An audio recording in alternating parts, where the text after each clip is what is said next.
Welcome back to the Lanterne Rouge Cycling Podcast presented by Zwift. We're here for the Trek-Segafredo preview, the hybrid American-Italian team who didn't have the best of seasons. And I would remind you that this team, based on some research by the man known as Boris, has a pretty healthy budget. Now, that might be split a little bit across their men's and much more successful women's team, but even so, they have a very healthy budget, this team, more so than an EF and a bike exchange.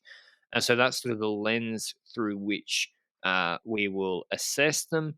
And yeah, if you look at this year, Benji, 19 wins. The year before, it was, exactly 19. I think 6 of them were at World Tour level this year, which I guess is an improvement because they only had 2 wins at World Tour level last year. I was checking to see if my PCS had loaded correctly. 2 last year.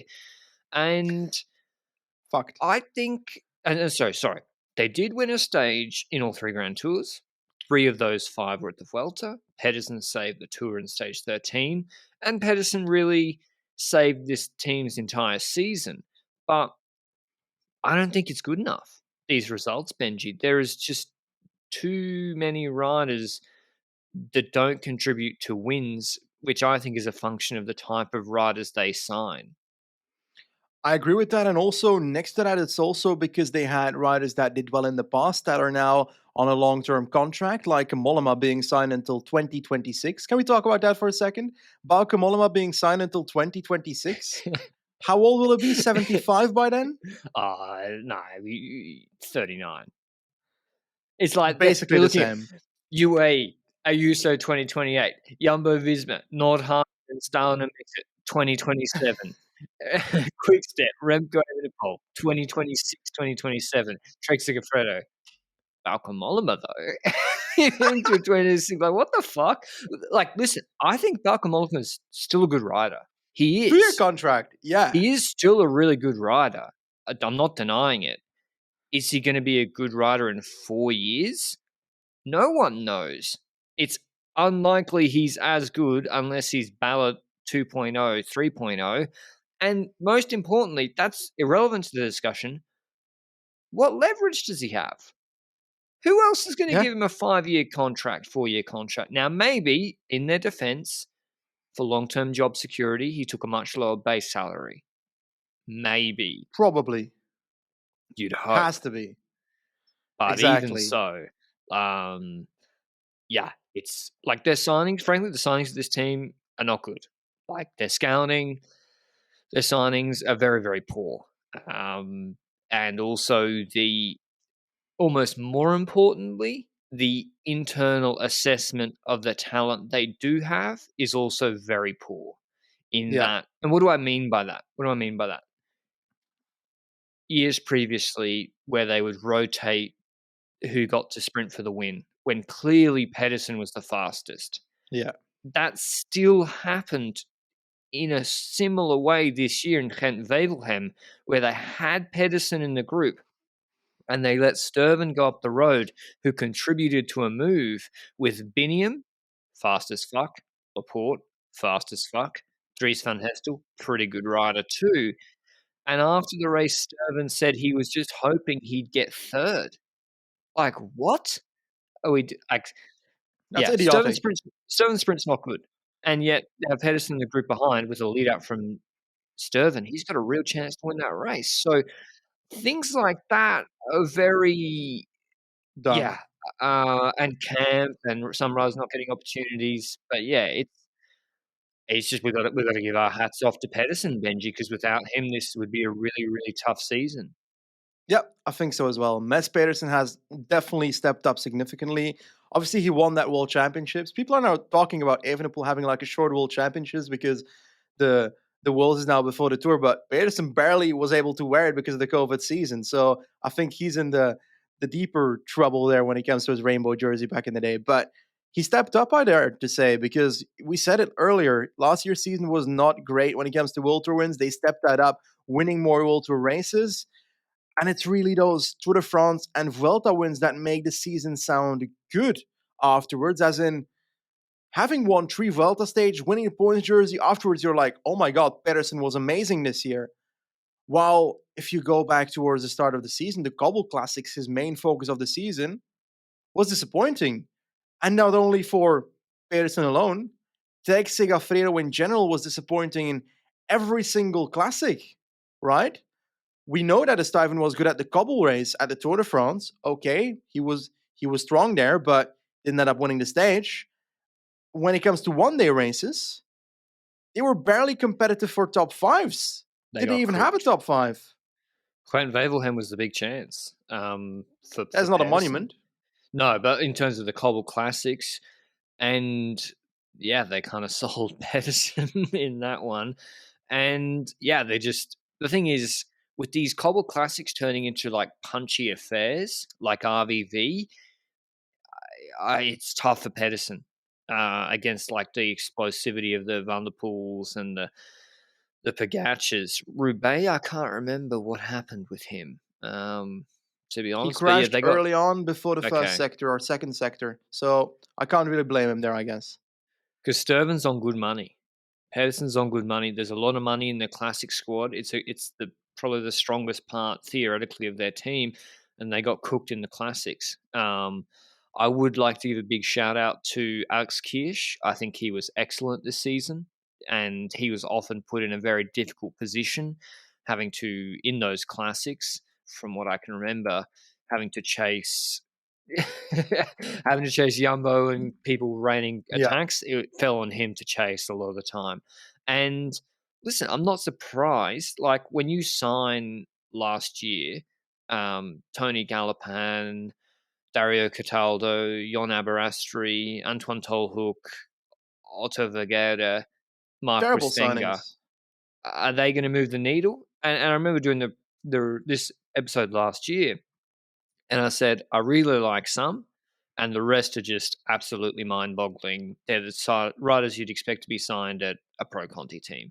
I liked Baroncini, the U23 world champ, who did have a bad injury from a crash this year, so you can't judge his season. I liked Hulgaard. It just didn't happen. Darnell, again, I think is a fine signing.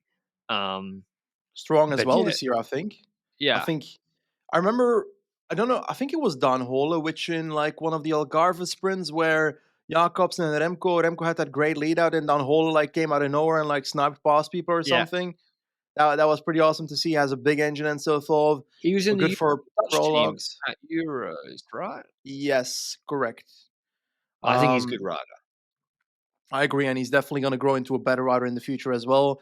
I think that's a very good signing. But we said it, Aberasturi was a terrible signing last year. Whoever thought of that, I don't know what drugs he was on, but it's not a clever decision, I would argue. And I think Mark Irizard, their talent scout, was then saying what these riders would be for the team. Oh, Mark Bristenga is going to be a lead out. Don Hola is going to be part of the lead out. Verstappen was going to I do the think, Cobble Classics.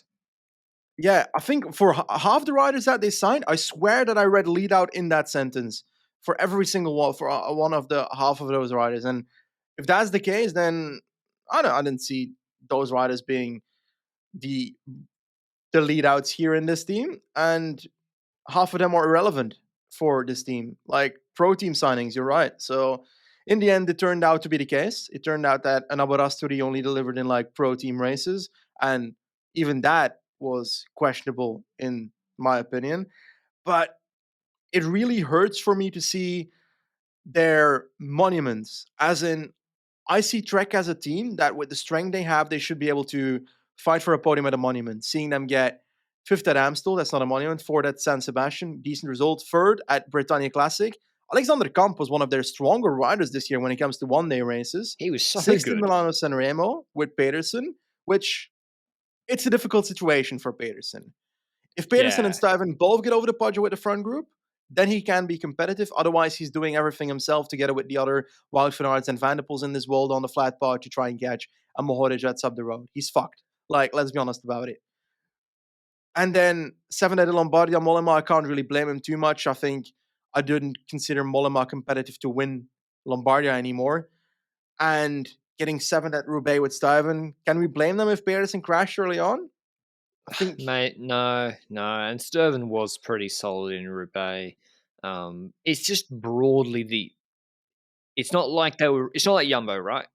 Who yeah, dominated E3, won Omloop, and then RVV got COVID, and then the wheels collapsed, literally, in Roubaix. And you're like, literally indeed. okay, they were good, and then some bad luck happened. It's like, no, Trek's entire Classics campaign, like the monuments were a continuation of a theme.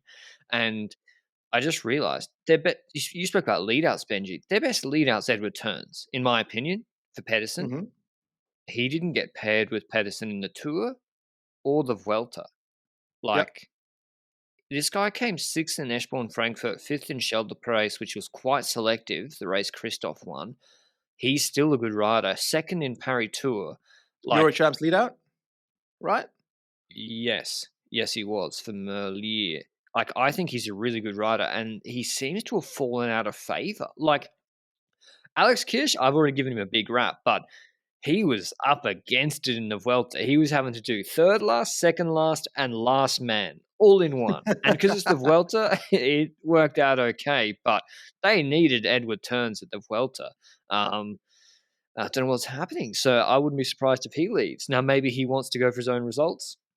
That would be kind of delusional. If I was him, I'd be happy to be a leader in the Tour for Pedersen. But yeah, that's what it's just odd things. But anyway, before we get into rounding off their season recap, Benji, you have another episode out, which you might want to plug about your Zwift exploits as DS.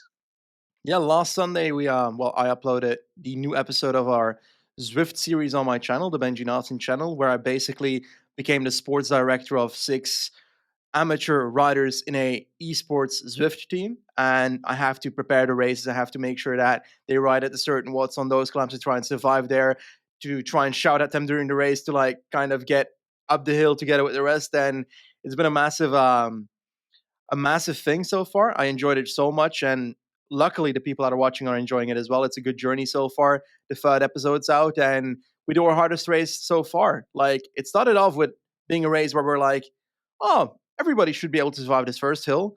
And by the second hill, we were like, hopefully someone survives the second hill. And there were 6 hills. So if somebody survived all 6 hills, guess you'll see if you watch the episode. Those episodes have been really good. It's like something different on Benji's channel, and it's been cool to see the uptake and the audience of them. And I mean, have you had what's your personality as a hands-on DS, Benji? Are you Mark Mario? Are you the EF quiet assassin guy in the car and the classics? What's your Nah, personality role?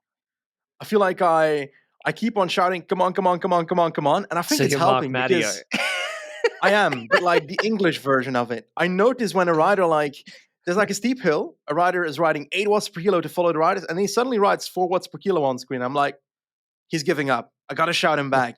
And it's working. At the end of the hill, he's on the wheel. So apparently Mark Madio's tactics He's a work. I'm So what you're shocked. saying is Chente, Mark Matteo, they're actually the highest IQ. And Yeah, Grisha being calm in the Umber car, he's got to take the leaf out of their book. Okay. exactly. All right. I'd like to see it. I now want to see some Twitter footage of Benji shouting it at the Zwift team. I Uh, promise. all right. Trek-Segafredo, back to them. Just rounding off their season recap. Juanpe in the Giro was good. Wore the pink jersey for felt like half the race and became the patron of the peloton. Chicane, did he win a stage? No, Ciccone did Oh, Chicane won a stage. at a Which Giro. stage was it? Yes, Was it from the 15 break? breakaway stage.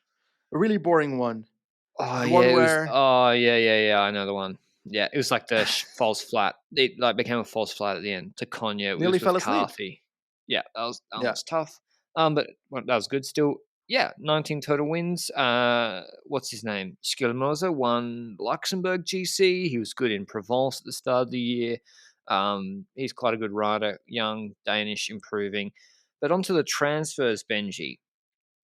We have not so many compared to last year. If you remember last year, as we just read out, they signed a whole host of riders. They signed like 10 plus riders.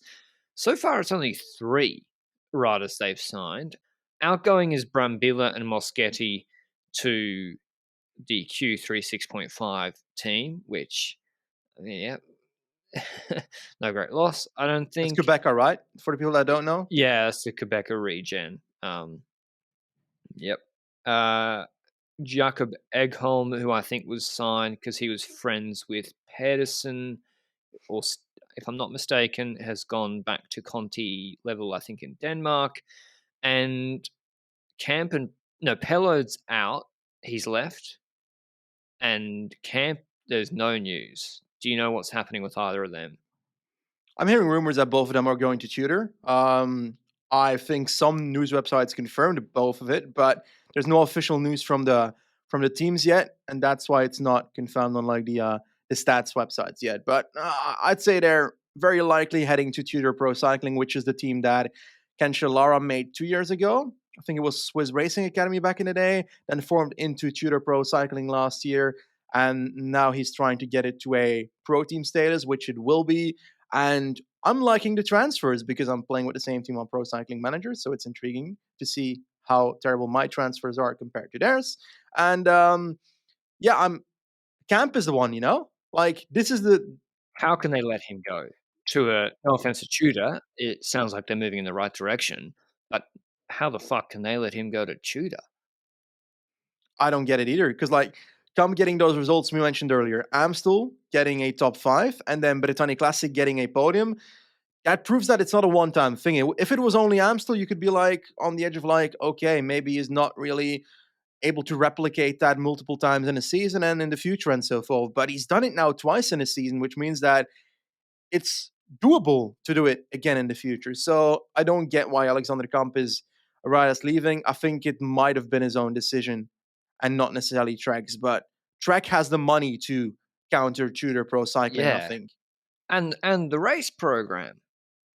Tudor Yeah. can't send him to the Tour or Grand Tour, or I don't know what their program is next year. Maybe it'll build up slowly, but like, will they be at Amstel Gold Race? I Romandy doubt to it. the Swiss. Yeah, so it's a bit, yeah, that's really perplexing to me. The incomings, Tesfatsion, the Eritrean from Dronehopper, he's very good. He's 23. He won. Oh no, he came second to Zana in the Adriatica race, but he was stronger than him Yeah. in a few of them. Second in Apennino. He's just a really, really good rider. This kid. Climbs really well. He had that unfortunate crash. He crashed out the Giro, maybe. He was really coming into the race in the Giro. He was 7th in that Konya stage that Ciccone won from the break, and then he was in the break attacking when he crashed on the descent. He's very, very good. Got no problem with that signing at all, and particularly for points. Like, he's a points scorer, and they have a very Italian program, so great signing. I'm surprised actually other teams didn't go for him. Matthias Varcek, they signed the 20-year-old on from the Czech Republic. He was on Gazprom, who you'll remember he won that state. Remember literally the day after Russia invaded Ukraine. Gazprom won the UAE Tour stage, a miracle stage. They had like 3 in the top 4 because Alpecin were trying to prove some bizarre point by not chasing the break. And I actually think this is a good signing. Now, listen, they might have signed him because of that complete fluke, unreplicable Yeah. result. But But the fact is, he's still a good rider. He came second in yeah. the 23 Worlds, and he would have been signed before then. So, it's fine because I think he's 20 years old with those results. Definitely deserves a spot in World Tour. Yeah, definitely. I don't know how much we've spoken about Thibaut Nys yet, which is the last of these 3 signings for Trek at the moment. By the way, like we got to keep in mind, last year I think there was a limit of 31 or 32 riders per World Tour team. I think it's gone back down to 30. I think that was a special COVID thing. So Trek has 1 spot left next to the riders we're mentioning to still get someone. So they could sign Nairo Quintana, perhaps, just like every other team that you're saying should sign Don't do it, Nairo Nairo. Quintana. Well, actually, they should when you really think about it. Yeah. I'm not doing a bit. They actually, who's their GC guy? Skelmoza is nice rider, but are you going to send him to a Yeah. Grand Tour as GC leader? It's the thing we said last year. That's the thing they haven't built on yet. We mentioned last year that a GC leader for the future is not what they have. They invested back in the day into Richie Port and Vincenzo Nibali. In the short term, Port was good for a podium at the Tour, but Nibali did fuck all that Trek. And I'm saying that as a Nibali fan, but they didn't invest in the future when it comes to GC. At Tibet, it didn't really grow out to where they probably wanted him to be. He's still young though, so he can still do so. I think he should go to Giro, by the way. But let's go back to Thibaut Nys. His dad was a hero in cyclocross in Belgium, winning loads of races, Belgian champion X amount of times in a row, big gun. And I think his dad's involved in the Baloise Trek cyclocross team. Thibaut Nys rides for that Baloise Trek cyclocross team. So I think this is a product of their cyclocross talent thing, and not necessarily from the talent pool scout of Trek-Segafredo. I don't think Marka Lirizar is the guy that came up with, you got to sign Thibaut Nys here. You have to fucking go to like the, junior, the Helsinki Czech race when they're 16 years old, look binoculars on to find Thibaut Nys. Like, he gets brought to you by Trek's marketing director and says, here you go. Nah, but at least he's good. Yeah. Yeah, like pretty damn good. This kid's good now. I don't know what he's getting paid. Trek, again, as shown in the Alpecin preview, I don't know anything about cyclocross. Trek were his dad's bike sponsor, right? Trek were his dad's bike sponsor, probably at some point and his towards current the end of his career. CX sponsor on current CX sponsor, and Sven Nys, his dad is now the DS, I think, or some part of the cyclocross team. I'm not an expert. It's the Baloise Trek Lions, so I assume for Trek. certain. But it's important to mention that I fear that Thibaut Nys will be the extreme version of Pidcock Van der Poel in terms of race days on the road, because his dad is very outspoken about the fact that he wants to have these riders, these road cyclists, focus on cyclocross a bit more. And I think his son, Thibaut Nys, will likely focus on cyclocross quite a bit as well. And he's already mentioned that he will never go off the focus of cyclocross. So I think that will hinder his road career. All right. Whatever makes you happy, I guess. I mean, he did 35 race days as a U23 this year. That's not too bad. I mean, that's not I think that it's going to be the same. What Van der Poel does. You don't reckon it will go up? I don't think it will go up that much. Maybe 40, 45. It's not important to ride as many race days anymore when you ride the bigger ones. Like, once you go to this team, you're probably going to fit in the cobble squad. You're like the 7-day rider on their cobble squad. So I expect this rider to end up riding the run-in towards the cobble races. The cobble races, maybe a few of those Belgian 1.1 races. Don't expect him to go to a Grand Tour. So that's 21 races that will not pop up there. Maybe a Bing Bang Tour and a Baloise Belgium Tour. No, he's their Ardennes leader. He's their Ardennes leader. I agree that he should go to a Flesh. He should go to an Amstel. LBL is a bit difficult right now in my eyes. Who else are they sending? But I also think he should go to the... That's the issue with these riders, eh? Same with Van der Poel early on. We mentioned, like, should he go do cobbles or the Hill Classics? Obviously, cobbles was more likely for Van der Poel. I think Thibaut Nys should end up going for a combination where he goes for RVV, E3, Amstel, and perhaps a Flesh if he cares enough about it. And also, that lets him, CX season finishes, have a break, come back for those later cobble races with an actual preparation. I mean, TDU is bigger than CX. Oh, fuck off. I don't watch CX, and I'm like, nah. For Thibaut Nys, as a marketing expert, my humble opinion, going to the TDU would be bigger for exposure than doing CX races. Yeah. Because we covered the Santos Down Under. Exactly. And this podcast, it can really make or break your season with this coverage. Thibaut Nys, I'm being serious though. Like he won Flesh de Sud, and because it has flesh in the name, I presume it's punchy. It actually is. He did win a punchy stage 3. I think he's got nothing to do with the word flesh. Flesh is arrow. It is a punchy race. It is. I checked. It is. I checked after I said it, and I was confirmed correct. Yeah. Like who else? Honestly, who else are they sending to the Ardennes? Mollema. Baroncini, Yep. Mollema, Skjelmose. Simmons. Gotta send Galopin to something. Do you? Maybe Vacek? Or Okay. am I misreading how the rider is? Scoins. Yeah, but Scoins can go to everything. He's like super versatile. Tesfation, maybe. See, exactly. Like Potentially. it's pretty easy to Yeah. get Thibaut Neves a spot in that Ardennes team. Yeah, but you were calling leadership directly, yeah? Well, Probably. I Amstel. mean, yeah, why not with Mollema? It's not like Mollema needs, you know, that sort of Yeah. dynamic. The Sturban all right in Amstel sometimes. He's doing I the Cobble wouldn't. Classics. Nah, not Yeah. happening. Anyway, I actually think these 3 signings are good. Yeah. These are like they did 3 of these style signings last year, and then they signed 8 other guys who are old and didn't contribute anything. But This year they just signed the 3 young ones, and I think they all have upside. I don't know what they're paying them, but usually neo pros are underpaid. So I think they're good signings. I'm very surprised though that they might let Camp leave. the one aspect that I see here is that they don't fix the issue that we mentioned this year's pod and last year's pod, which is the factor that for their GC they don't have a future.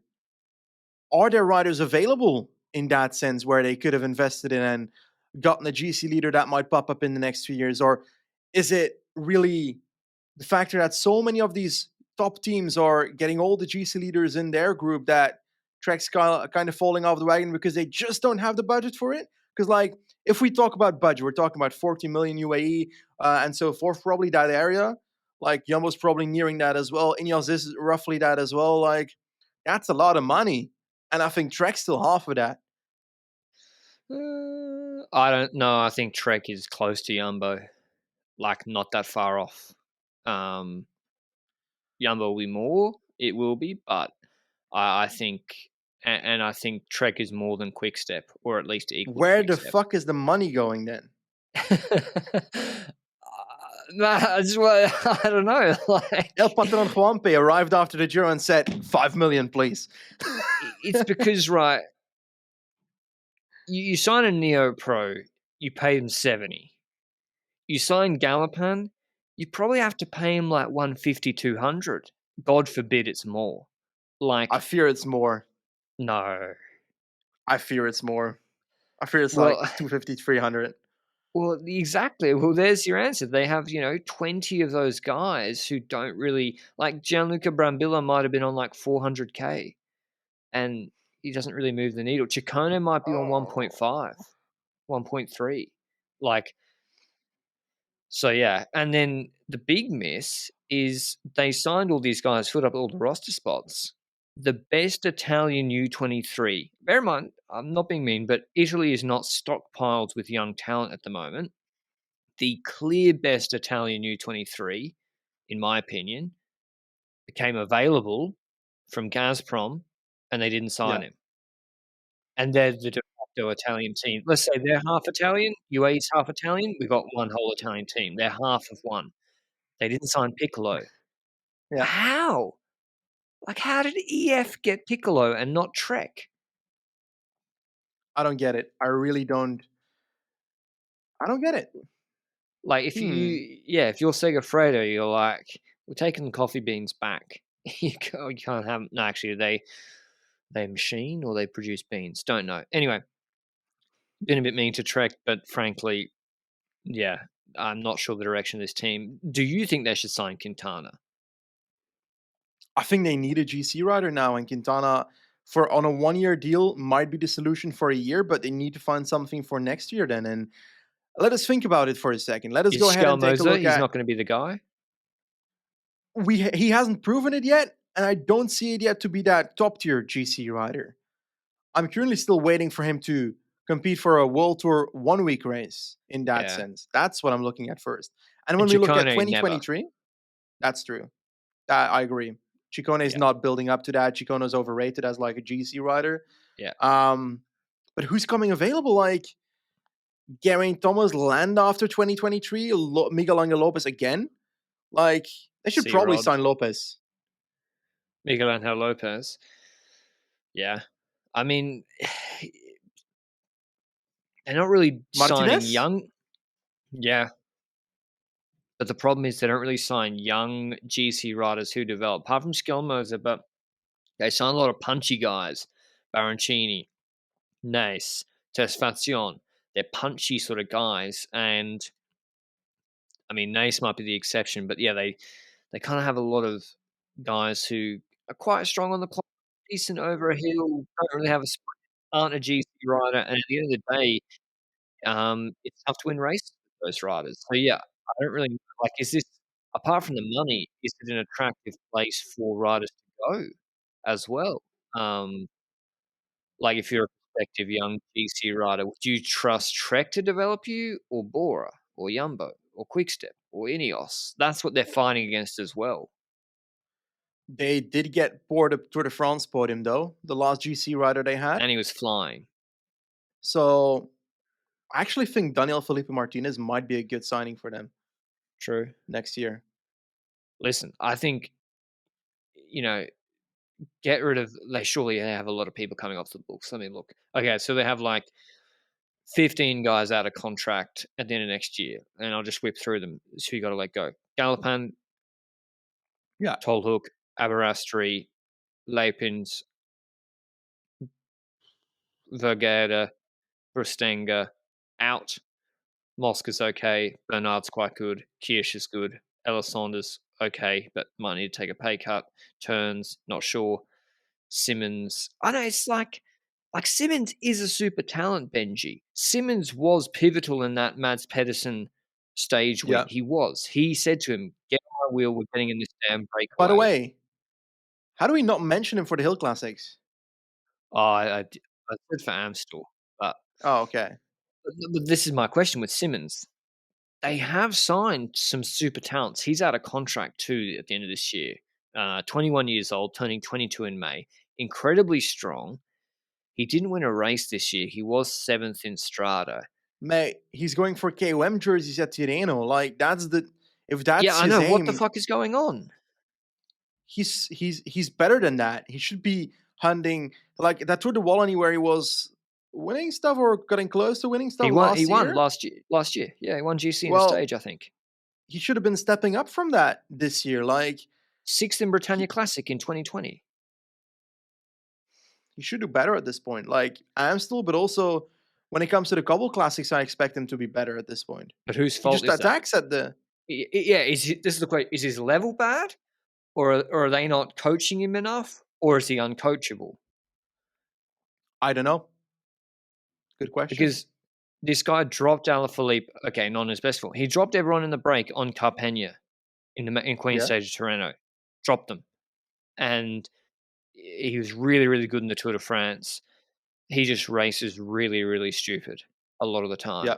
Um, and it's always nice when you see a neo pro when you're in your first year. You show a flash and you attack. Oh, cool! He's able to attack. It's not going to go anywhere, but um, Did he we're sort of almost win past that that Swiss phase stage? That Dens now. one? But then he launched 10 miles too early? Or was that On not him? Muzalp, yeah, yeah, fourth in that on the second time as Dents. Like, he's a good rider, but he's just not, and his level is really good.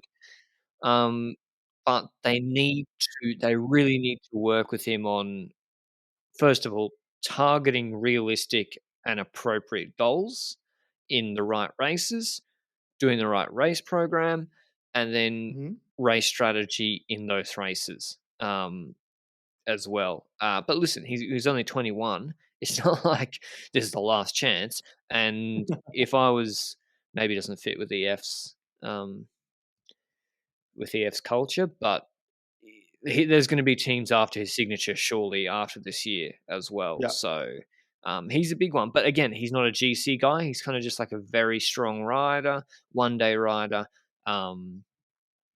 And I'll be interested to see what happens with him. But yeah, who do you? What do you think happens next year, Benji? Do you think they go all in on Pedersen for all the classics, and maybe they split him out a bit? Or do you think it's still co-leadership with Sturven, which I think is fine for Roubaix, but not for the others? I agree. I do believe that you can't just go to the race and say all out leadership for Peterson when there might be situations where having Jasper Stuyven up the road with Atish Benoit, I'd have Stuyven up the road. With a Binyam, I wouldn't have Stuyven up the road. That kind of scenario, you know? Or I'd have him at least sit on Binyam. That kind of stuff.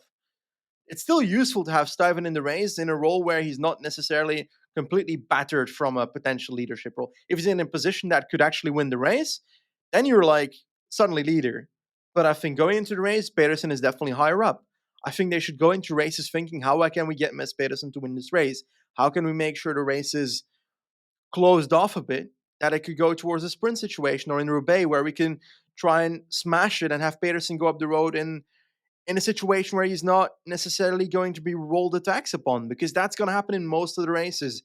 And we mentioned in the Alpecin podcast that a Van der Poel, Søren Andersen scenario on MSR should work out. Stuyven and Pedersen should be able to do that as well at MSR. Stuyven in a good day, Pedersen in a good day, should both be getting over the Poggio in or near the front group.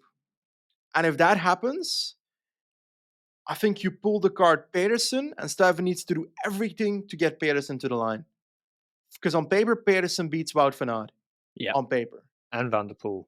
Maybe not Ewan, but yeah, Pedersen's super fast. I think he's slightly faster than Van Aert If as well. if Ewan's there, then Stuyven should try and roll attacks. Yeah, like he did when he won in 2021. And that's a good stretch. But yeah, MSR is probably, again, the monument where I see them having the most possible success. Curious that Simmons didn't do MSR this year. I think Simmons could also be useful for those two in MSR as well. At least helping them on the Poggio, the right weight and profile for it. Baroncini too. I'd like to see him there. I really like to see a breakout season from Baroncini because of his affected year this year. Classics, yeah, it'll be Turns, Kirsch, Pedersen, Sturven. I think they'll be a little bit undergunned compared to Ineos, Quickstep, and Alpecin and Jumbo, so they'll be fifth and a good gap fifth. And Giro, Ciccone has to go for stages. I think they should send the Italians and just go for stages. GC with those TTKs, I think going for sixth on GC is a bit of a waste of time. And then Tour de France will be Pedersen green jersey, I think should be the big goal. And maybe Simmons flying attack on the Basque stages. I think Simmons should do the Tour again, and Molnar will probably do it again. And then Vuelta, Pedersen. He's got to El do Patron. Worlds. Yeah, Pelpatron Vuelta GC. Pedersen's got to do Worlds though, and focus on that because he can win Worlds Yep, that's pre-tour though, eh? pre-Vuelta. Pre-Vuelta. Wow. I'm like changing the calendar up completely now. I'm not putting it between Giro and the Tour for some reason. I agree. I think he should focus on Tour de France and Worlds. Try and keep that up. I don't know if it's remotely possible to keep that up for 5 weeks, but that's what a lot of people will be hunting for. I think Pedersen is indeed the focus for the green jersey. He should be going for the green jersey this time around. I think Philipsen Yeah. as well, by the way, for Alpecin, with all the sprint stages that exist. I think that's a step up for Philipsen as well, the goal that he should have. But when it comes to Pedersen, also try and get as close as possible on all the sprints, try and get a bonus there. But with all those flat sprint stages, did the Tour de France make it a lot harder for Wout van Aert to win green? Well, he's got to clean up. It depends on the points allocation. So if they're crazy and give 50 points to some of those Basque stages, again, like remember Longwy and Lausanne with 50 pointers, I Yeah. think, which was mental. And it's like, well, it's Yeah. impossible for a pure sprinter to win. So it depends on the points allocation. Honestly, I think, to be honest, there's going to be a lot of 30-point stages where the sprinters literally have no chance. And Van Aert can pick up a fair few points. And also the intermediate allocation and positioning wasn't that favourable to this year. I still think he's the heavy favourite for it. But Pedersen should definitely go for it in a targeted way. I would like to see next year Tom Skirns get more opportunities to win. He's a very strong rider. You don't come top 10 in World Tour classics as an average rider. You just don't. Like, he's a strong, above average rider, and he rides mostly as a domestique. He doesn't have the severe punch. He doesn't have the best pure climbing or a sprint. That's the problem. But the longer races, he's very, very strong. He has a big engine, and I would like to see him go in some breakaways. It's like they, as you said, they don't have the GC rider, Yeah. so he needs to be freed much, much more. Because frankly, apart from on certain stages for Pedersen where you go all in, no one else in the team is deserving of his 100% domestique focus. So I would like to see I him get his own opportunities. I agree, but I don't believe he can step up from this point. I think this is the point where he's at. He won't necessarily get stronger. I think he'd need to find a stage that suits him significantly in a Grand Tour, mainly possible in the Giro and the Vuelta. Those are the two you're looking at. You can't do this at the Tour de France if you're Tom Scudians, that you're fighting at against the big guns there in the breakaways. I think in a Giro breakaway, he can make it. I think in a Vuelta breakaway, he might be able to make it. In a Tour de France, I don't believe in it. And I do believe he should get more opportunities in that Giro and Vuelta breakaways, for example. But I see him destined to stay what he is, which is a domestique on all terrains because he's very versatile and it's what he's good at. My example is something like Cretum's Dauphiné Stage 6, rolling nothing stage, battle between break and sprint. Valentin Ferron, Pierre Rolland, Warren Barguil, Andrea Baggioli, Bouchard, Lefay got the break, and Ferron won, and it was kind of just a misc break. Yeah. Perfect stage for him. He should be trying to get in those breakaways. Now maybe he just doesn't want to, but there is no reason why he shouldn't get in that break. Like Jasper Stuyven's not beating Groenewegen and Van Aert in the sprint. So they're the sort of stages I I'd think love to see him Stuyven go for it. should be in that break. Yeah, exactly. No, I agree. Like, he's got to realize he's never winning a bunch sprint. Like, so that's the only way to win if you're turning up at those races. But yeah, interesting to see how Trek go. They got a lot of riders out of contract next year. Perhaps they'll make a big splash, but Rodriguez is locked up, one would think, either at Ineos or Movistar. I don't see him leaving those two. So who will they make the big splash for? Maybe an Olaf Koy, Benji. Maybe they go for a pure sprinter. DSM. DSM should go all out for Coy. I'm going to keep on saying it. Okay, DSM. But yeah, maybe they'll go pure sprinter. I don't know. I'll be interested to see what happens. Hopefully, Pedersen has a good year. Seems like a pretty likable guy. I think he'll keep winning because he's damn good. But otherwise, I'll be focusing mainly on the youngsters of this team: Tesfation, Thibaut Naes, Simmons, Baroncini, Darnell. They're, I think, the future and good riders, and I really want to see them progress. Otherwise, they might get poached. I think riders like Simmons, they got to be careful of that. But anyway, that was a Trek-Segafredo preview. Over under World Tour wins next year. Benji, I know we don't normally do it. 6.5. Under. Under 6.5. Yep. No Pedersen, confidence. Pedersen scores 5 of them. I don't think 5 he is a gets to lot. 5. Yeah. All right. Now, I'm taking the under 2. I'm taking the under. All right. confidence That's the in preview. Pedersen Roubaix? Low. I think Van Baarle, Laporte, Wout van Aert it's tough. Okay. It's tough. Like, is Jasper Stuyven going to bring back Dylan Van Baarle for him? He should. If you can guarantee that for me, then maybe change my mind. Fuck it. Pedersen's going to win Roubaix. Okay. Benji sees changed team dynamics in Trek-Segafredo. Maybe he's going to move up as their DS at their January camp and explain to them, be like, listen, Depends. this 8 Mads figures guy and is I pretty might. good. Otherwise, I'll 8 focus on this figures. podcast. I mean, if they pay some of these guys what they pay them, then yeah, seems reasonable to me. All right, that's all from us. That's the Trek-Segafredo preview. Thanks to Zwift as always, and we'll see you in the next one. Ciao.